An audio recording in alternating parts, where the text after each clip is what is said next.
My guys, this is major breaking news from Tanzania. Thousands and thousands of people have been killed, others have been shot, while others have been maimed using pangas and machetes. This is the bloodbath government from Samia Suluhu Hassan. Remember, guys, I have been telling you that this is the lies of dictators. And if you don't do something to stop this particular nonsense that has been happening in Tanzania will be like countries like Somalia, will be like DRC, Congo, and others. So, my guys, this is what the mainstream media have been not telling you. Especially Tanzania has even gone to that particular extent of shutting down their internet so that you cannot be able to see these particular videos of people dying on the streets. But I'm going to tell you something. Because we cannot be able to air the videos to you since they are prohibited by Google and prohibited by YouTube, you can check them via Meta. You can join Telegram groups and see this. You can also join TikTok pages to get the directions of where these particular groups are so that you can see the videos. Otherwise, even on Facebook and on X, can be able to have part of those particular videos, but I'm just here as a representative of everything that has been happening. Remember, the October 29th election was not done, yet Samia Suluhu is coming out as a democratic, saying that, I was chosen by 98% of the voters, 31 million out of 32 million voters.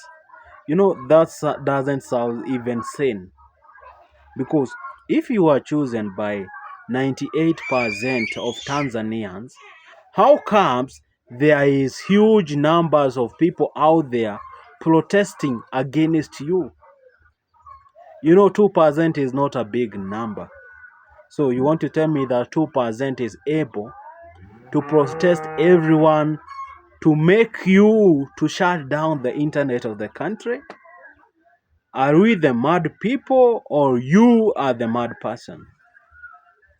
Perhaps no one has talked about this, but we are going to be the first people to talk about it. So, ladies and gentlemen, if you are out there and you are watching this particular video for the first time, let me tell you what has been happening in Tanzania. It is chaos, massacre. Because right as of now, I have received videos trying to tell me how hundreds and thousands of people are out in the streets, buried in the streets like heaps of cabbages. My guys, you can even confuse, is that a heap of cabbages, rotten cabbages, or a heap of assassinated people in the street? For those particular people who are not able to see those particular videos, give me time to explain to you how it is. There's one particular good street in Maganga. This particular street is full of dead bodies. You can see people being shot. You see dislocated arms, people weeping in pain. You see, it is kind of one of the worst. I've been thinking that women leadership in Africa can change the continent forever for good. But I was wrong on that particular part of saying for good, because it seems like the way Samia Suluhu is acting, an Islam lady acting in that particular way, should be also ashamed of herself. I didn't expect that from her. Of all the people, Islam, and I'm not targeting anyone. Samia Suluhu Hassan is an Islam. And the way she is doing it, it seems like she has that particular nerve of being a terrorist. That's it. She is doing that as a president. Imagine that. A person who should be caring for citizens a person who should be showing a motherly love to its own citizens. But look at the kind of leadership it is. Spoils of war. Something that I cannot. I underestimated this particular lady. I thought she was going to be a good leader, a person who will bring love. But I was so wrong. Right now, it seems like Tanzania it is in a plot of a cow military kind of dictatorship. Because there is no way, and I'm going to repeat this, there's no way you can be able to count votes of 31 million or 32 million people, be able to do that manually. Remember, it is not electronically because the digital system didn't work for Tanzania since the internet was shut down. There's no way you can be able to email those particular votes and email those particular results. It cannot happen. But look at it right now. Tanzania is burning. And the person who is propagating for all this particular violence is a lady by the name Samia Suluhu Hassan. Why? Why is she doing this?